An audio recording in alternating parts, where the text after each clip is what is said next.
সুপ্রিয় ছাত্রছাত্রী, আমরা ফোনেই ডেটাবেজ কিভাবে রান করতে পারি অর্থাৎ প্র্যাকটিস করতে পারি ডেটাবেজের সিকিউএল কমান্ডগুলো, সেগুলো আজকে আমরা দেখার চেষ্টা করব।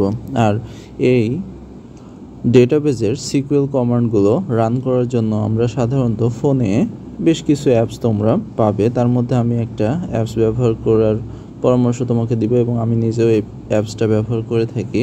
সেটা হচ্ছে তোমরা গুগল প্লে স্টোরে গিয়েই এই অ্যাপসটা পাবে। প্লে স্টোর থেকে আমরা যদি যাই, প্লে স্টোর গিয়ে তোমরা সার্চ করবে এসকিউএল ফোন। আমরা যদি টাইপ করি তাহলে এখানে আসবে। দেখো এসকিউএল ফোন, এসকিউএল ইন্টারপ্রিটার নামে একটা অ্যাপস এসেছে। আসলে এখানে আমি আমার ফোনে আগে থেকেই এসকিউএল ফোন, এসকিউএল ইন্টারপ্রিটার অ্যাপসটা ইনস্টল করা ছিল, সেজন্য আমরা এখানে ইনস্টলের অপোজিটে ওপেন দেখাচ্ছে। এখন আমরা যদি অ্যাপসটা ওপেন করি তাহলে আমরা দেখি যে কী ইন্টারফেস দেখতে পাচ্ছি। তোমরা দেখতে পাচ্ছ যে অ্যাপসটা ওপেন করার ফলে আমি একটা সাদা একটা ইন্টারফেস দেখতে পাচ্ছি। ইন্টারফেসটা যদি আমরা একটু ভালোভাবে লক্ষ্য করি তাহলে উপরের দিকে বাম পাশে একটা তিনটা লাইন আছে। তিনটা লাইনে আমরা যদি ক্লিক করি তাহলে এখানে নো ডেটাবেজ একটা আলাদা একটা ইন্টারফেস আমরা পাচ্ছি। তারপরে দেখো আমরা উপরের দিকে লক্ষ্য করলে একটা রেড ডট খেয়াল করছি। রেড ডট মিনস হচ্ছে এখানে কোনো ডেটাবেজ, এই ইন্টারফেসের সাথে কোনো ডেটাবেজ কানেক্ট করা নাই। তারপরে আমরা যে বাটনটা দেখতে পাচ্ছি এখানে একটা কনসোল কমান্ড, আমরা এখানে কনসোল কমান্ডেও ডেটাবেজের যে সিকিউএল কমান্ড আছে এগুলো আমরা এখানে ব্যবহার করতে পারি। তারপর আমরা যে থ্রি ডট আছে, থ্রি ডটেও আমাদের সেটিংস অপশন পাবো এখান থেকে। তারপরে আমরা নিচের দিকে যে তীর চিহ্নটা দেখছি এখানে আমরা যে সিকিউএল কমান্ডটা রান করব সেটার জন্য ব্যবহার করে থাকি। আদার্স আরও দুইটা কমান্ড আমরা দেখতে পারছি। এবার যদি আমরা এই ইন্টারফেসের একেবারে নিচের দিকে লক্ষ্য করি, নিচের দিকে আমরা কিছু শর্টকাট চিহ্ন যেগুলো আমরা সিকিউএল কমান্ডে সচরাচর ব্যবহার করে থাকি।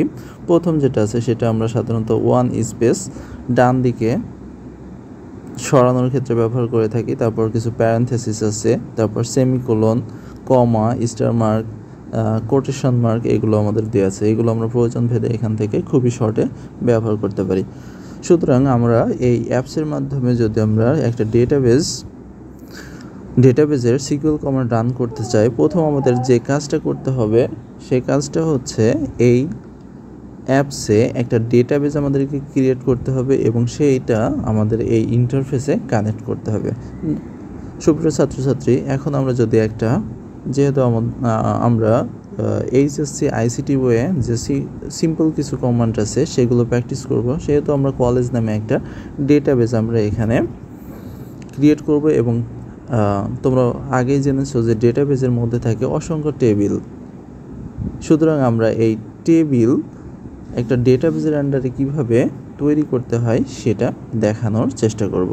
সুতরাং আমরা একটা ডেটাবেজ যদি প্রথমে ক্রিয়েট করতে চাই তাহলে তোমরা যে উপরের দিকে তিনটা লাইন দেখতে পারছো, উপরের দিকে বাম পাশে, সেখানে আমরা ক্লিক করলে নতুন একটা ইন্টারফেস আসবে এবং সেখানে দেখো নো ডেটাবেজেস লেখা রয়েছে এবং উপরের দিকে একটা প্লাস সাইন বা যোগ চিহ্ন রয়েছে। আমরা যদি যোগ চিহ্ন বা প্লাস সাইনে ক্লিক করি তাহলে তোমরা দেখতে পাচ্ছ যে আমাদের কাছে একটা ডেটাবেজ নেম চাচ্ছে, অর্থাৎ আমরা কি নামে একটা ডেটাবেজ তৈরি করতে চাই সেই ডেটাবেজ নেমটা আমাদের এখানে দিতে হবে। সুতরাং আমরা যেহেতু কলেজ নামে একটা ডেটাবেজ ক্রিয়েট করতে চাই তাহলে আমরা এখানে কলেজ নামে একটা ডেটাবেজ নাম দিয়ে দিলাম, বা তোমরা নিজের কলেজের নেমেও একটা ডেটাবেজ ক্রিয়েট করতে পারো।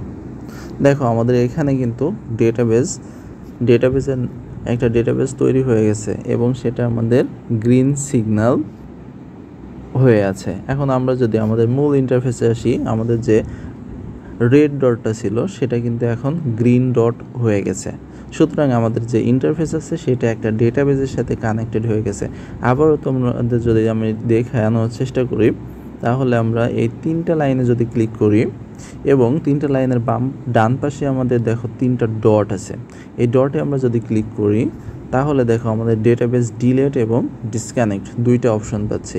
এখন আমরা এই ডেটাবেজটাকে যদি আমরা ডিসকানেক্ট করে দিই তাহলে তোমরা দেখতে পাচ্ছ, আমরা যদি মূল ইন্টারফেসে আসি তাহলে আমাদের দেখো এখানে রেড ডট হয়ে আছে। সুতরাং আমাদের এখানে কোনো ডেটাবেজের সাথে আমাদের এই ইন্টারফেসটা কোনো ডেটাবেজের সাথে অর্থাৎ কানেক্টেড নেই। এখন আমরা আবারও যদি একটা ডেটাবেজের সাথে কানেক্টেড করতে চাই তাহলে আমরা এখানে আবারও আমাদের ওই ইন্টারফেসে এসে এখানে আমরা 3 ডটে ক্লিক করে ডেটাবেসটা কানেক্ট করে দিব। এবার আমরা চাচ্ছি যে এই ডেটাবেজের আন্ডারে একটা টেবিল ক্রিয়েট করতে। তোমরা আগে জেনেছো যে আমরা টেবিল ক্রিয়েট করার জন্য একটা ক্রিয়েট কমান্ড ব্যবহার করে থাকি এবং তারপরে আমরা যেহেতু টেবিল তৈরি করব একটা টেবিল নামক একটা কিওয়ার্ড ব্যবহার করে থাকি। তারপর আমরা সাধারণত একটা নাম, যে টেবিলের একটা নাম দিব। ধরো আমরা স্টুডেন্ট নামে একটা টেবিল ক্রিয়েট করতে যাচ্ছি, স্টুডেন্টস নামে একটা টেবিল ক্রিয়েট করার জন্য আমরা স্টুডেন্টস লিখে দিলাম। এখন স্টুডেন্টসের মধ্যে কোন কোন কলাম বা অ্যাট্রিবিউট থাকবে সেই কলামের নেম এবং তার ডেটা টাইপগুলো আমাদের দিয়ে দিতে হবে বা আমাদের সেগুলো তৈরি করে নিতে হবে। সুতরাং আর সেই ফিল্ডগুলো তৈরি করার ক্ষেত্রে আমরা প্যারেনথেসিস ব্যবহার করি। সুতরাং আমরা দেখো প্যারেনথেসিস নিয়েছি এবং আমরা এখানে কলাম, ধরো আমাদের স্টুডেন্টের রোল নাম্বার, প্রথম যে কলামটা থাকবে সেটা রোল নাম্বার, আমরা রোল নাম্বার লিখে দিলাম। এখন রোল হচ্ছে সাধারণত আমাদের নাম্বার টাইপ, এখানে আমরা নাম্বার নামক ডেটা টাইপটা ব্যবহার করতে পারি এবং সেখানে আমাদের নাম্বারের সাইজ কত হবে সেটাও আমরা এখানে 3 দিয়ে দিলাম, যে এখানে আমাদের নাম্বারের সাইজ 3 হবে। তারপর আমরা একটা কমা ব্যবহার করব। রোলের পরে আমাদের একটা স্টুডেন্টের নেমের একটা কলাম থাকবে, সেজন্য আমরা একটা নেম ফিল্ড তৈরি করে নিচ্ছি। নেম সাধারণত আমরা টেক্সট লিখে থাকি, সুতরাং আমরা এখানে একটা টেক্সট ডেটা টাইপ নিলাম এবং নেমের সাইজ আমরা দিয়ে দিলাম 30। তারপরে আমরা স্টুডেন্ট, তারপর আমরা ফাদার নেম, ফাদার্স,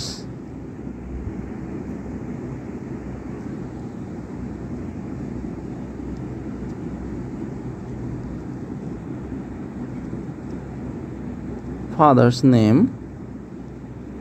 নামে আমরা আরেকটা কলাম তৈরি করার জন্য আমরা এখানে ফাদার্স নেম দিয়ে দিচ্ছি এবং সেখানেও আমরা একটা ডেটা টাইপ টেক্সট আকারে নিয়ে নিলাম। তারপর আমরা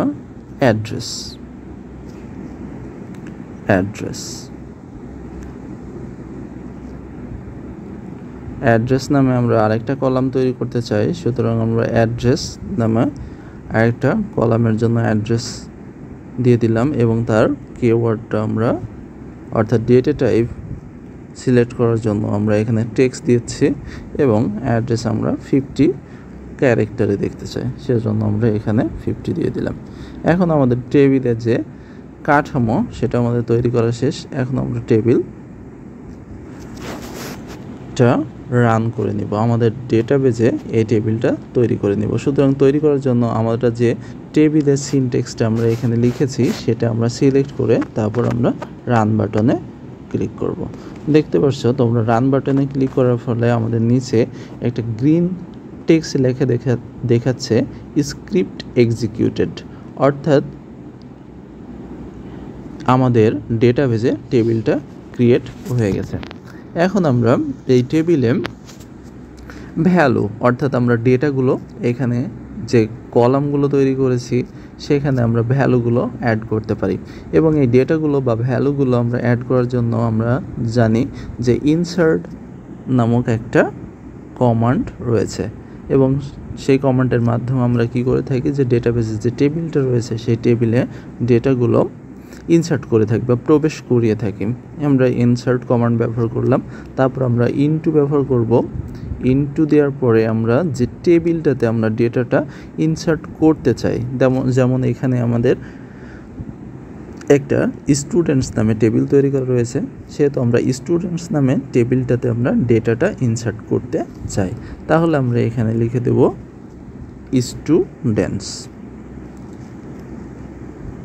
স্টুডেন্টস নামে টেবিলটা আমরা দিয়ে দিলাম। এখন দেখো স্টুডেন্টস টেবিলে আমরা আগেই যে কলামগুলো তৈরি করেছি 4টা কলাম, তার মধ্যে আছে রোল নেম, ফাদার নেম এবং তার অ্যাড্রেস। এখন আমরা এখানে ইনসার্ট ইনটু টেবিল নেম এবং এই টেবিলের কোন কোন কলামে আমরা ডেটাগুলো ইনসার্ট করতে চাই সেগুলো আমরা লিখে দিব। রোল, এখন রোল কলামে আমরা ডেটাটা ইনসার্ট করতে চাই, সেজন্য আমরা রোল লিখে দিলাম। তারপর নেম, তারপর আসি ফাদার নেম,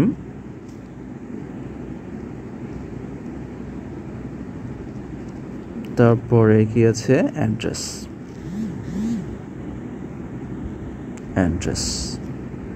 আমাদের যে কলামগুলোতে আমরা ডেটা ইনসার্ট করতে চাই সেগুলো আমাদের সিলেক্ট আমরা বা লিখে নিলাম। এখন আমরা আমাদের প্যারেনথেসিস ক্লোজ করে দিব এবং আমরা যে কলামগুলোতে আমরা ডেটাগুলো ইনসার্ট করতে চাই, এখন আমরা ভ্যালুস একটা কিওয়ার্ড ব্যবহার করব। ভ্যালুস কিওয়ার্ড ব্যবহার করার পরে আমরা প্যারেনথেসিস নিব। প্যারেনথেসিসের মধ্যে আমরা যে কলামের মধ্যে যে ডেটাগুলো রাখতে চাই, প্রথমে আমরা রোল, তারপরে নেম, তারপর ফাদার নেম এবং তার অ্যাড্রেসটা আমরা সিলেক্ট করে নিয়েছি এবং সেগুলো ধারাবাহিকভাবে আমরা লিখে দেব। ধরো আমরা 101 রোল নাম্বারের একটা স্টুডেন্টের ডেটা ইনসার্ট করতে যাচ্ছে। রোল নাম্বার কত? 101 এবং আমাদের স্টুডেন্টের নেম হচ্ছে রানা। দেখো রানা নামটা কিন্তু আমি ডাবল কোটেশনের মধ্যে লিখেছি, কারণ হচ্ছে রানা আমাদের স্ট্রিং অর্থাৎ ক্যারেক্টার, অনেকগুলো ক্যারেক্টার মিলে আমাদের একটা স্ট্রিং বা ওয়ার্ড তৈরি হয়, আর এই ওয়ার্ডগুলো লেখার জন্য আমরা সাধারণত ডাবল কোটেশন ব্যবহার করে থাকি। এখন আমরা তারপরে ফাদার্স নেম আমরা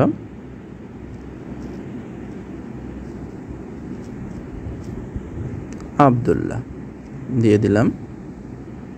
তারপরে অ্যাড্রেস আমরা কুমিল্লা, জেলাটা আমরা দিয়ে দিচ্ছি এবং জেলাটাও আমরা কি করব? ডাবল কোটেশনের মধ্যে লিখব। এখন আমাদের দেখো প্রথমে আমাদের রোল নাম্বার আমরা কত দিয়েছি? 101 এবং স্টুডেন্টের নেম দিয়েছি রানা, তারপর ফাদার নেম আব্দুল্লাহ এবং তার অ্যাড্রেস আমরা কুমিল্লা ব্যবহার করেছি। অর্থাৎ সকল কলামে কিন্তু আমাদের ডেটাগুলো ইনসার্ট করা শেষ। এখন আমরা প্যারেনথেসিসটা ক্লোজ করে দিব, তারপর আমরা সেমিকোলন ব্যবহার করব। এখন আমরা এই যে ইনসার্ট ইনটু এই কমান্ডের মাধ্যমে যে ভ্যালুটা আমরা অ্যাড করলাম সেই ভ্যালুটা সিলেক্ট করে আমরা যদি রান বাটনে ক্লিক করি, আমরা যদি রান করি তাহলে তোমরা আবারও দেখতে পাচ্ছ যে স্ক্রিপ্ট এক্সিকিউটেড দেখা যাচ্ছে। তাহলে আমরা এখানে বুঝবো স্ক্রিপ্ট এক্সিকিউটেড যদি দেখায় তাহলে আমরা বুঝবো যে আমাদের এই ডেটাবেসের স্টুডেন্টস নামক টেবিলটাতে আমাদের এই ডেটাটা ইনসার্ট হয়ে গেছে। এখানে যদি দেখো আমরা যদি ভুল করি যে রানা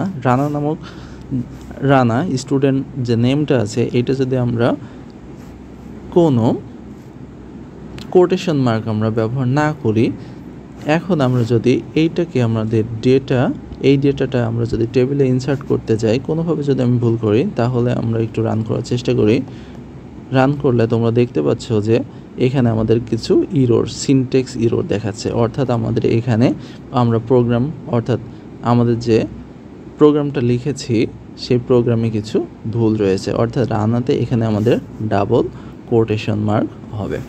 এখন আমরা চাচ্ছি আর একটা ডেটা ইনসার্ট করতে। আমরা এটা কপি করে নেই, কপি করে আমরা আবার এটা পেস্ট করে দিলাম। এখন আমাদের যে স্টুডেন্টের ইনফরমেশনটা আমরা ইনসার্ট করব তার রোল নাম্বার 102 দিয়ে দিলাম এবং নামটা হচ্ছে আমরা দিয়ে দিলাম রনি। ফাদার্স নেম হচ্ছে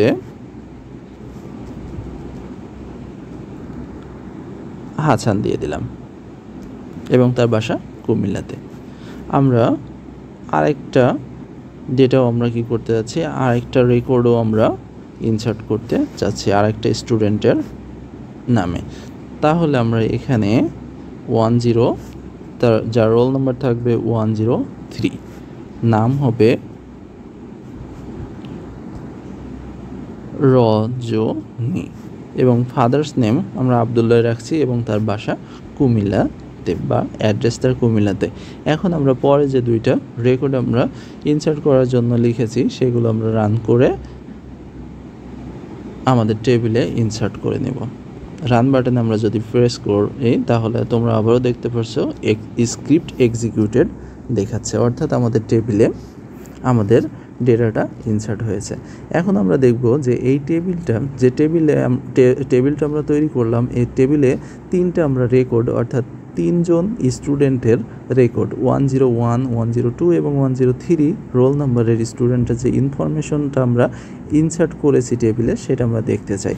আর তোমরা জানো যে কোনো টেবিলের ইনফরমেশন দেখা বা প্রদর্শন করার জন্য আমরা একটা কমান্ড ব্যবহার করে থাকি, সেটা হচ্ছে সিলেক্ট কমান্ড। এখন আমরা যাচ্ছি যে এই টেবিলের সমস্ত ডেটা বা সমস্ত কলামের যে ইনফরমেশনগুলো অ্যাড করা রয়েছে সেগুলো সবগুলো আমরা দেখতে বা ফুল কমপ্লিট টেবিলটা আমরা দেখতে চাচ্ছি। সেজন্য সিলেক্টের পরে আমরা একটা স্টার মার্ক ব্যবহার করব এবং তারপরে আমরা একটা কিওয়ার্ড ব্যবহার করব, সেটা হচ্ছে ফ্রম।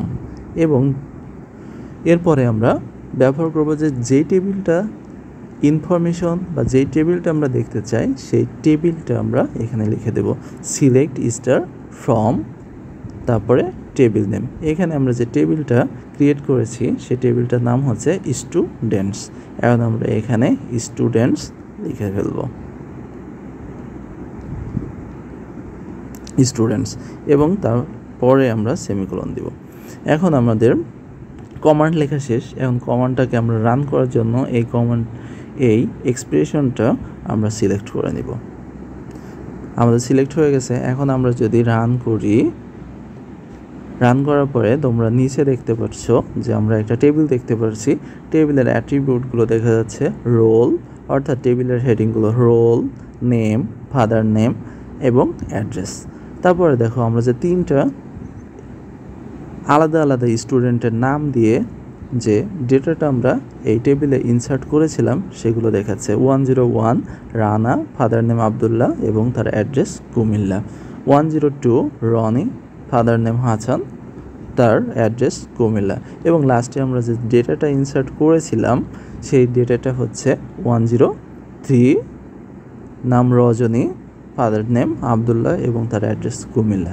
এখন যদি আমরা আরও একটা রেকর্ড অর্থাৎ আরও একজন স্টুডেন্টের ইনফরমেশন আমরা এখানে অ্যাড করতে চাই, তাহলে আমরা কি করব, এখানে আবার আমরা ইনসার্ট ইনটু টেবিল নেম এবং তার কলামগুলো লিখে আমরা কিন্তু আলাদা আলাদাভাবে আগের প্রসিডিউর অনুসরণ করে আমরা আলাদা আরেকটা স্টুডেন্টের রেকর্ড যোগ করতে পারি। অর্থাৎ এখানে দেখো 104 নামে 104 রোল নাম্বারে একটা স্টুডেন্ট আমি এখানে যোগ করতে যাচ্ছি, সেজন্য আমি রোল নাম্বারের ঘরে 104 দিলাম এবং নাম আমি দিয়ে দিচ্ছি মাসুদ এবং ফাদার্স নেম হচ্ছে তুষার এবং তার বাসা হচ্ছে কুমিল্লাতেই। এখন আমরা এই যে কমান্ডটা লিখেছি সেই কমান্ডটা আমরা আবার সিলেক্ট করে এখানে রান করে দিব। তাহলে রান করার পরে তোমরা আবারও দেখতে পাচ্ছ যে আমাদের এখানে যে স্ক্রিপ্টটা লিখেছি সেই স্ক্রিপ্টে কোনো ভুল নাই এবং স্ক্রিপ্টটা এক্সিকিউটেড হয়েছে। এখন আমরা যাচ্ছি যে আবার আমরা এই টেবিলটা দেখতে, যে টেবিলে আমাদের নতুন যে স্টুডেন্টটা আসছে সেই স্টুডেন্টের ইনফরমেশনটা অ্যাড হয়েছে কিনা। তাহলে আমরা এখন আবারও select star from table name, অর্থাৎ সিলেক্ট স্টার ফ্রম স্টুডেন্টস নামে যে টেবিলটা ছিল সেই স্টুডেন্ট আমরা লিখে দেব। আমি আগেই কপি করে রেখেছিলাম সেজন্য আমি সহজেই কিন্তু এখানে পেস্ট করে দিলাম। এখন দেখো এই কমান্ডটা এই স্ক্রিপ্টটা আমি যদি রান করি তাহলে আমরা একটু দেখার চেষ্টা করি যে কী দেখতে পাই। সুপ্রিয় ছাত্রছাত্রী, তোমরা নিচে যে টেবিলটা দেখতে পারছো, দেখো আমরা সর্বশেষে যে স্টুডেন্টের ইনফরমেশনটা যোগ করেছি সেটাও কিন্তু আমরা পেয়ে গেছি। 104 মাসুদ, ফাদার নেম তুষার এবং অ্যাড্রেস হচ্ছে কুমিল্লা। আশা করি তোমরা সবাই এসকিউএল কমান্ড আমরা এই এসকিউএল ফোন ইন্টারপ্রিটারের মাধ্যমে কিভাবে রান করতে পারি, লিখতে পারি সে সম্পর্কে একটা পরিষ্কার ধারণা পেয়েছো। ধন্যবাদ।